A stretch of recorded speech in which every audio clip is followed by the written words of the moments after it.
Hey everyone, thanks for joining me today.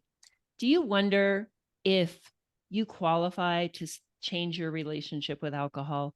Do you hear about those rock bottoms and say, well, I haven't really had one of those yet. So maybe I can keep doing what I'm doing. Except that inner voice is telling you, you could do better. Do you identify as a social drinker, but something is nagging at you? You're operating at, say, a 6 or a 7 out of 10, and that just doesn't suit your personality.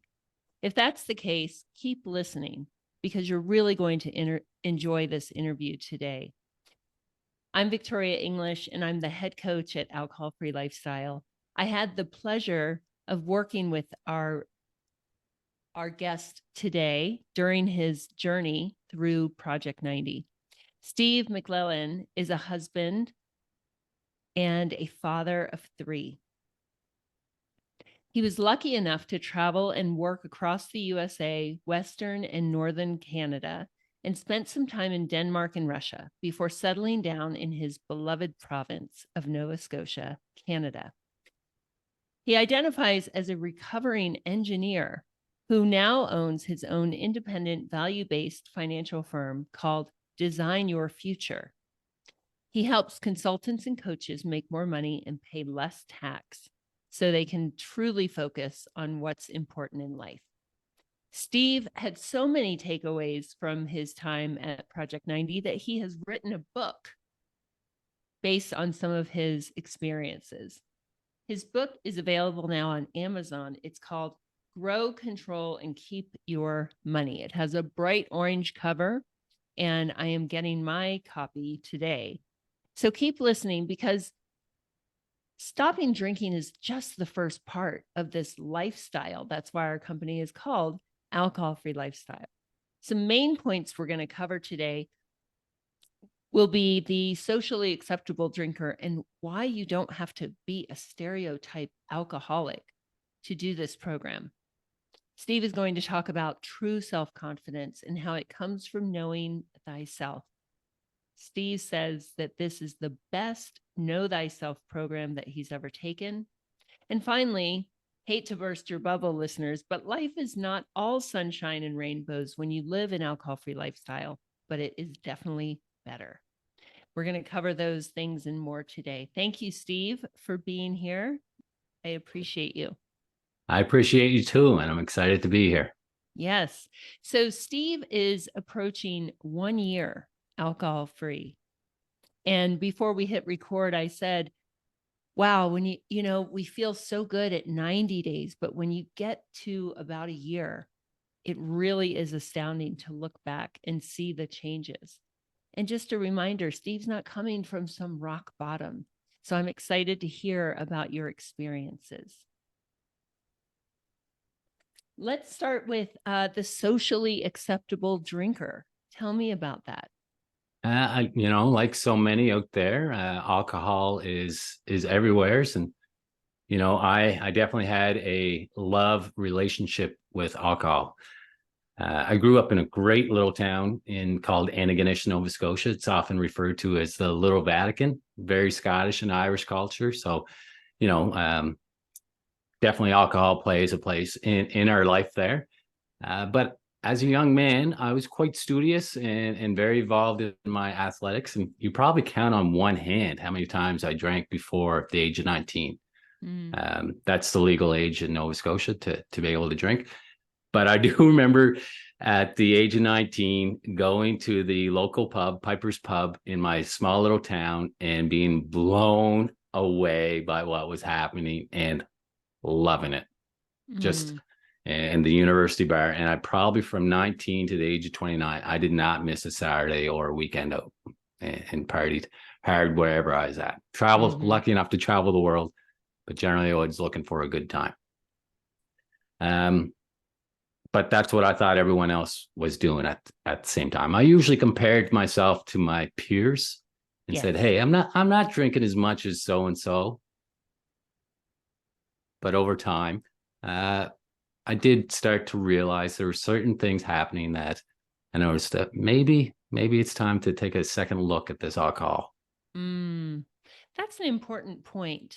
Often, when people feel that nagging voice saying, hey, maybe your drinking is off, the first thing we'll do is look at others and compare ourselves. And it's interesting, isn't it? Because we wouldn't do that if we were gaining weight. If we had gained 15 pounds and we didn't feel so great, our clothes weren't fitting as well, we wouldn't say, well, that person has gained 50 pounds. I don't need to do anything about myself. Alcohol is so unique in that way. It is very unique, and like I said, I defended it when my now wife and I were first start to date. I did notice my alcohol intake went down a lot, but we would have arguments over it. And I thought that was just the spouse's job, was to nag about alcohol intake, right? But I remember defending it and saying to my wife, look, there's studies that when people drink beer, they're surrounded by friends. And when they're surrounded by friends, they're usually laughing. Therefore, beer is good for you. Love that And logic. Interesting. well, that's the engineer in me, right? I was about to looking say, for a I've worked reason. with several, and that is some engineer brain right there. So I was always, always kind of celebrating alcohol and always thinking that it was a thing that was needed in my life. If someone was to come over, the first thing I would do is offer them a drink, because that's what I saw growing up. And that's the way, well, I guess you mimic what you see. Absolutely. On other podcasts, I've talked about what it is to be a normal drinker.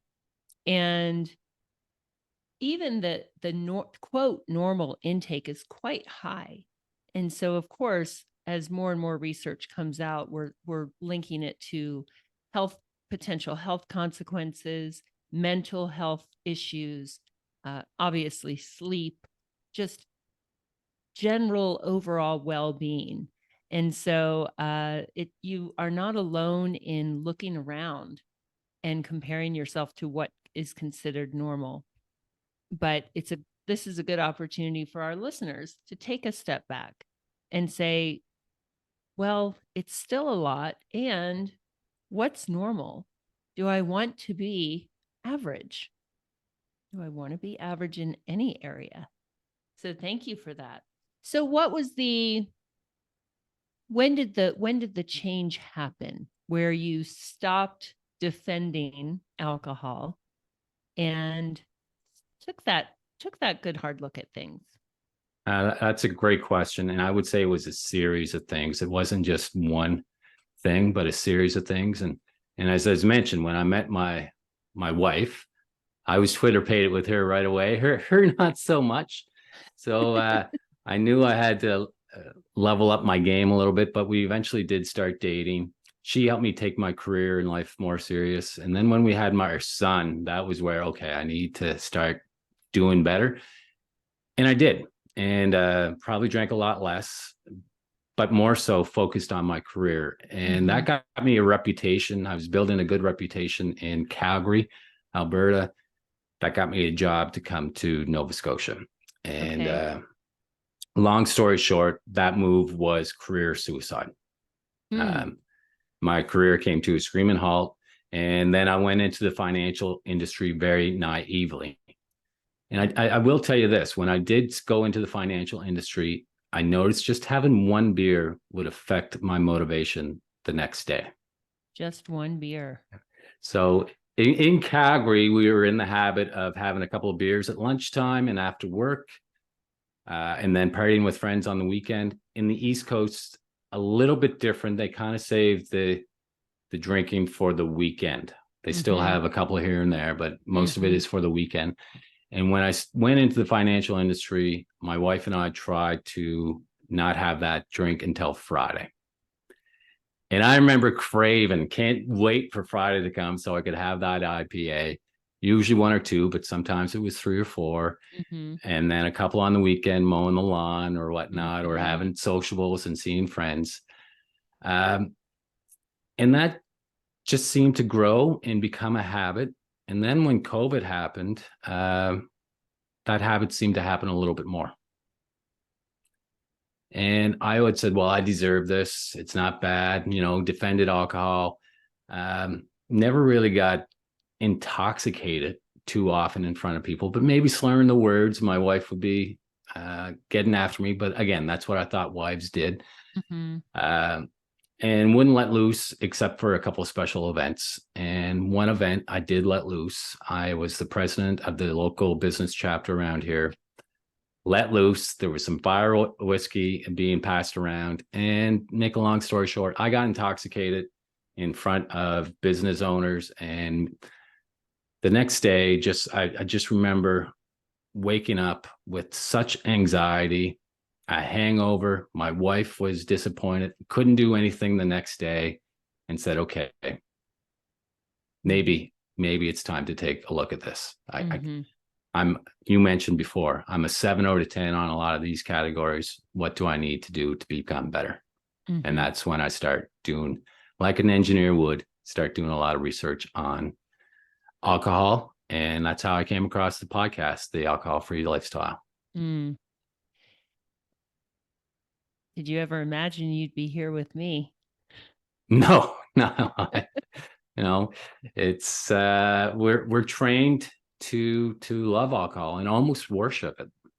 It's a very big piece of society. Mm-hmm. And I'll tell you what, I like an engineer, like a lot of engineers do. I tried to do this on myself at first, Mm-hmm. Mm-hmm. and I was shocked on how hard it was. I remember 2 weeks in, just craving my IPA. It was one of those Friday nights and just craving it. And this is the first time I really took something really serious, a program. Mm-hmm. And I ended up having to have almost 8 carbonated waters just to compensate for that one IPA.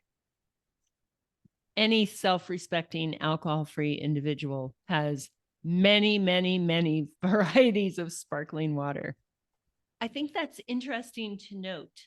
So when people think about someone who is changing their relationship with alcohol, they may assume that they are someone who is hooked, and so often I'll have discovery calls and people will preface the conversation saying, well, it's not like I drink every day. It's not like I wake up and do vodka shooters. It's not like, and they're trying to qualify why they are on this call, And the question I have is alcohol making your life better? Collectively, I'm not talking about the first 30 minutes of the high from the drug. Collectively, is it making your life better? And they'll say no. And then I'll respond with, then it's great that you're on this call with me. And so what I'm hearing, Steve, is that you were definitely not physically dependent on this. And it was more of that Pavlovian response. If Friday, then IPA. And when that didn't happen, when that bell didn't ring, you became frustrated, anxious. You were missing it. You were trying to fill it with something. And that is hard. Yeah, I found it extremely hard. And that's, I listened to the podcasts, I read a couple of books, tried to do everything myself. And then the new year came. And I said, I want to be alcohol free in 2023 so I can do more in 2024. But this is something I really, really want to do. And I know from the power of association, if you wanted to get something done, you got to surround yourself with people that are already successful. And that's why I signed up for the 90-day challenge. Mm-hmm. That's wonderful. We work with high performers, and when you put it that simply, it becomes an easy decision. If you want to level up, surround yourself with people who are doing it. Learn. I don't think I don't think I would have been able to do it for a year because look, it's not just a straight line up. There's ups and downs as you're going up. Yes, absolutely. You mentioned self-confidence and how that comes from knowing thyself. What's that look like since you have stopped drinking? It's another great question. And I think, one of the reasons why I kind of loved alcohol at first, it gave you that false confidence, that liquid courage to go up to talk to that girl or to do things that you normally wouldn't have done. Knowing what I know now, that wasn't courage, that was lack of inhibition, really. Yes. Right. When you know I've look in the business world, I've spent a ton of time, a ton of money on self-development, on knowing thyself and all these. They're good exercises. But when I gave up alcohol, or when I stopped drinking alcohol, when I started living an alcohol-free lifestyle, it actually gave me time to think about what I actually want. Who do I want to be surrounded with? What kind of role models do I want to be setting for my children? There was a podcast that, man, brought tears to my eye from Jim Miller, where he talked about our daughters often marry the fathers that they have. I think you know what I'm saying. I do. Yeah. And I was like, I'm my father-in-law is a great guy, but he was definitely loved his booze. And I was like, no, I got to be better than that. And in that process, you learn a lot about yourself. You learn about your strengths, your true strengths. You learn about your weaknesses. And you also realize you've been hoodwinked by this alcohol marketing campaign. And I'll tell you what, that really bothered me at first. I was very upset because here I am, an engineer, thinking I'm oh so smart. And I marched to my own drum, only to find out, no, I've been following the herd the whole time. Steve, I remember that when you were going through the program. It resonated because I went through the same thing. That was one of the catalysts for getting onto the path I'm on today and becoming a coach. Was I felt hoodwinked. I just thought, are you serious? I fell for this. We all like to think we're critical. We have critical thinking skills and are independent, and bam, here we are. So you have clearly channeled that into a real commitment to maintaining this alcohol-free lifestyle, and, as we'll talk about in a moment, leveraging it as you help others in your industry. So that's quite fascinating. You mentioned that you have spent lots and lots of time in personal development and leveling up, and how it changed when you became alcohol-free. And you gave us the compliment of saying this is the best Know Thyself program you've ever taken. Can you share a bit about that? That's wonderful. Thank you, by the way. You're very welcome. Well, you are surrounded by phenomenal coaches such as yourself. Love the round table with James and Sarah, and all the coaches, just top notch. And you get to see that you're not the only one going through this process.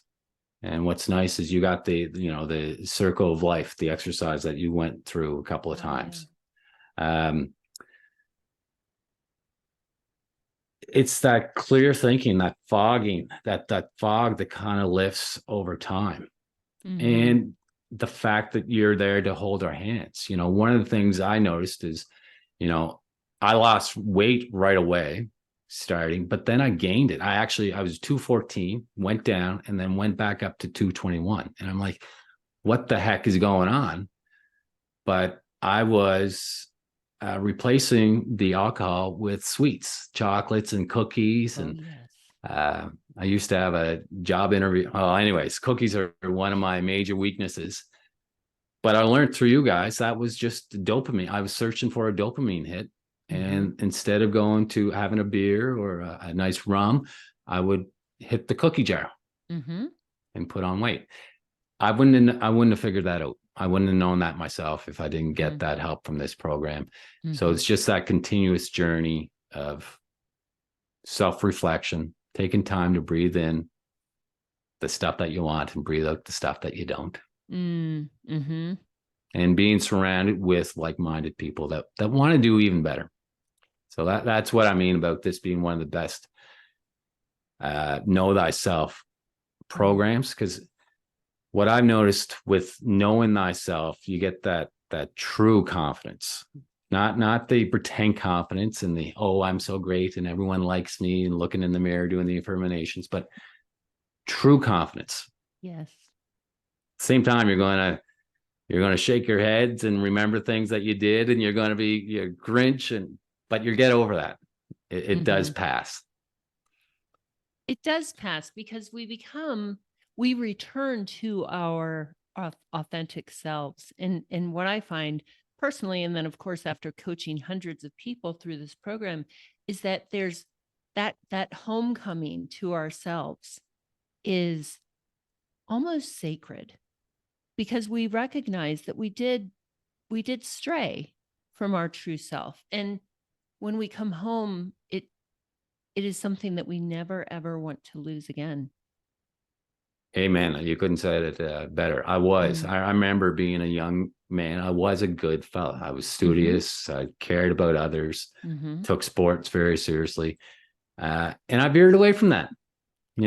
Instead of I was always looking for the fun, easy time versus being that self, the authentic self, and actually caring about others. Yes.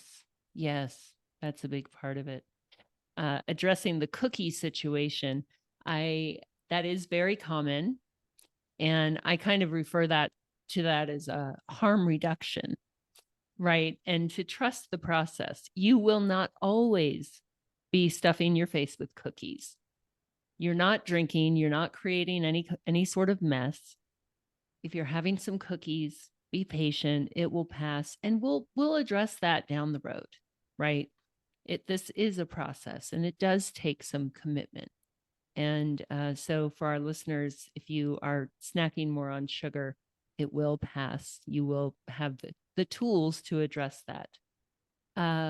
Speak for a moment, just for a moment, about the round table, because as a lifelong learner in your professional life and someone interested in personal development, you've certainly been in masterminds where people may or may not be drinkers. What's the difference when you come into a group of like-minded individuals being led by James and everyone there is alcohol-free? What's that experience like? The conversations are much more honest and much more direct. If people feel like your idea is not the greatest idea, they're going to tell you how to make it better versus patting you on the back and saying good job. So I found much more direct, much more honest, and you've already shared these experiences that you've gone through. So people are already open, and it's much more of a warm and trustworthy place than the other places I've done the business masterminds at. Well said. Yes, the ego is left at day one. And of course, as you learned in our program, the prefrontal cortex has a chance to start running on all cylinders again. And so the critical thinking and the problem solving skills definitely are increased. And I would imagine that's got to feel really good. It does. I've become proud of myself again, which is, I couldn't have said that for a long time. Yeah. That is priceless. That is priceless. And you know what? Something else pretty powerful is my wife. She mentioned she's proud of me there too.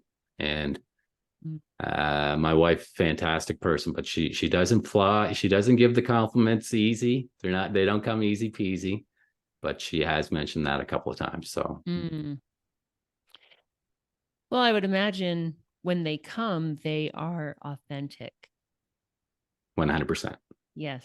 Yes.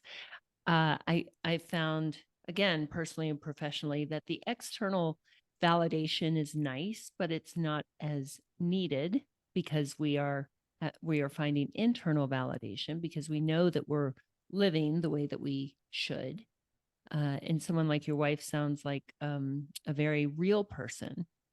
And so she's not going to yes you to death. We No, don't need no, those people in our lives. no. But that must feel so good when It she feels says that. great. And going back to what you said there, you know what? Having that true confidence, it's done wonders for my business. People Mhm, can tell, there's something different about you, different mhm. about your aura.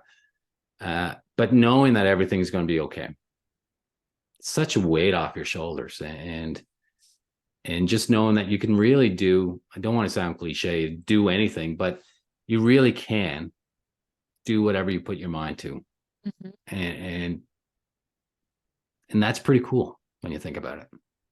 Oh, for sure. The cognitive dissonance that our members are experiencing before they come into the program, because on one hand, they're a high achiever, they're driven, they're problem solvers. And then on the other hand, they can't get this alcohol thing out of the way.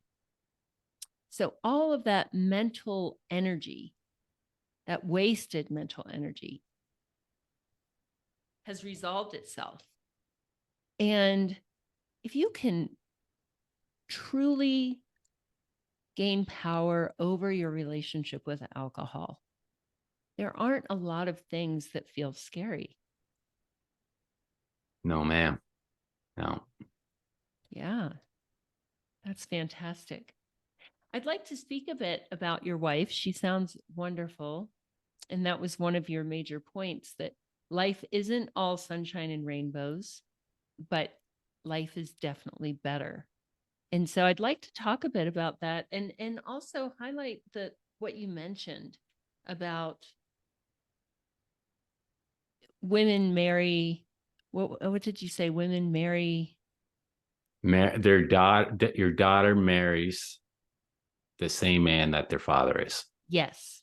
I think I've never heard it put that way. And so my father, growing up, when I was growing up, my father had a drinking problem, and thankfully he resolved it when I was about 14. It did impact some of my choices in relationships.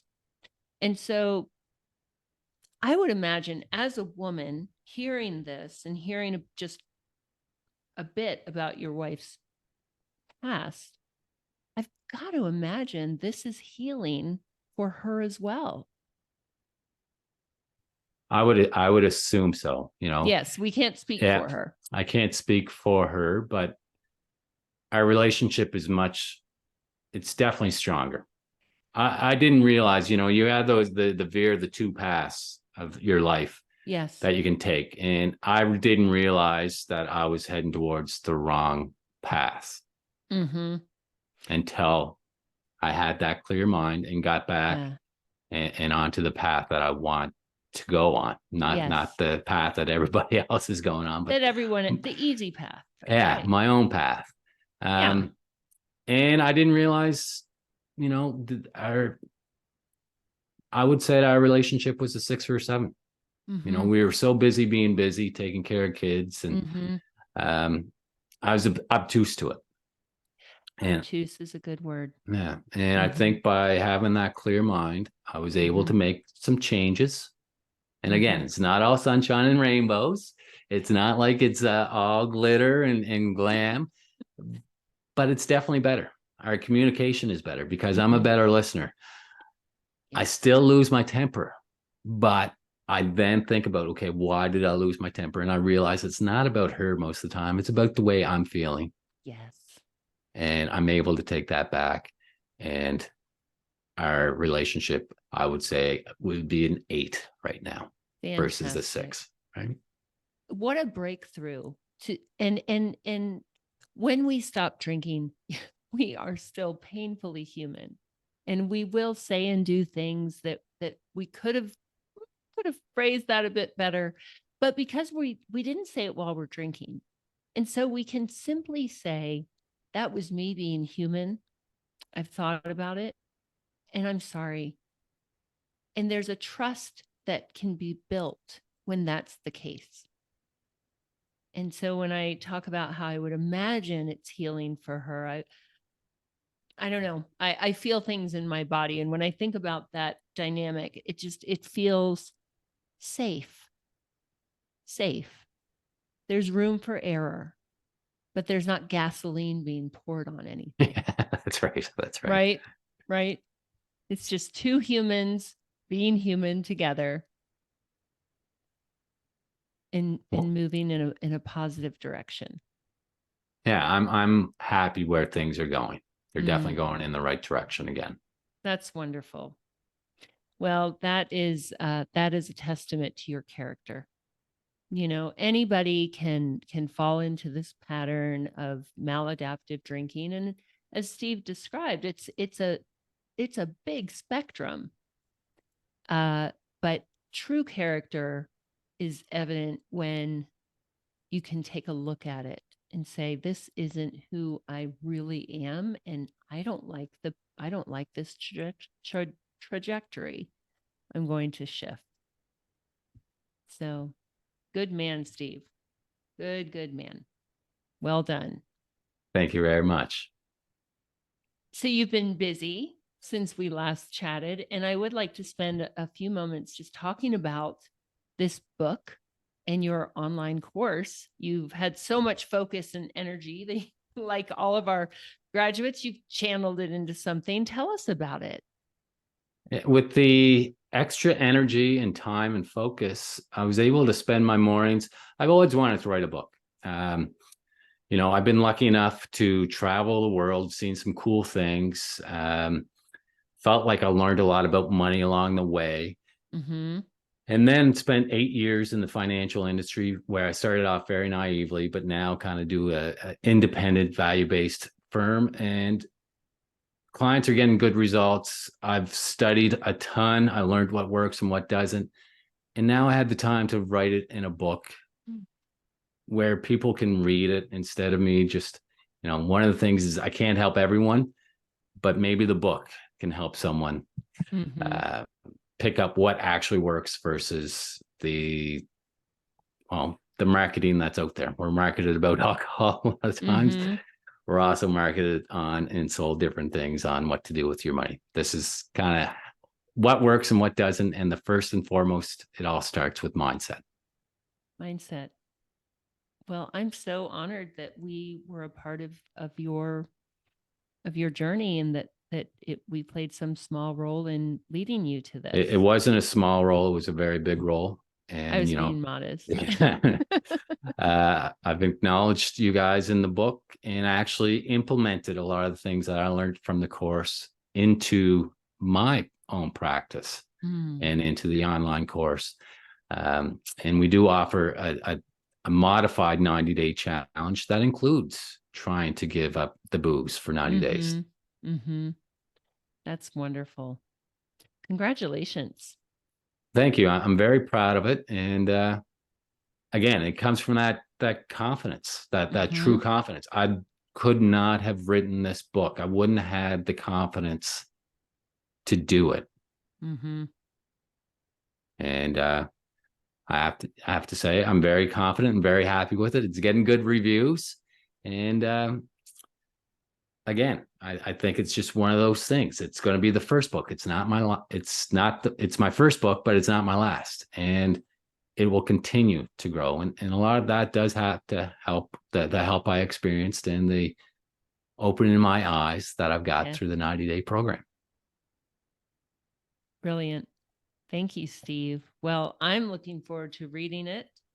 I love that you've emphasized that this program that we do here is not just about putting down the drinking. It's a mindset, and it is applicable to all areas of life. And you have clearly internalized that. And now you're doing your part to pay it forward and help others.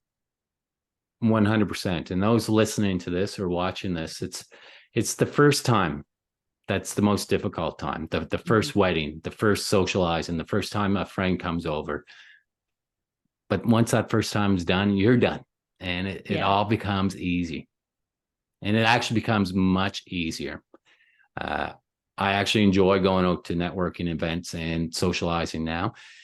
I usually have a carbonated water in my hand, but I have to mentally prepare a little bit before I go out, which is great. I think people get the best version of me when I'm at these events versus just relying on having a bottle in my hand. Just showing up. I love it. Well, thank you, Steve. For our listeners, just a reminder, if you would like to have that conversation that Steve had with us, book a call, 15 minutes. It's free. We're just chatting. Let's see if we can work together. If not, there's lots of paths. There's lots of other resources that we can share with you. But listening to this podcast might be the sign that you need to take that big step. Thank you, Steve. I can't wait to read your book. Thanks for sharing your story. It will resonate with others. Thank you very much, Victoria. And one of the things, just leaving off, is it's been almost a year of alcohol-free lifestyle, and those cringes come around, or you sometimes you feel like you want a beer, but then I realize it's more often I'm just thirsty. But if there is a strong desire, I usually come back to the two things that Coach Sarah taught, and one was, remember that day where you said enough was enough.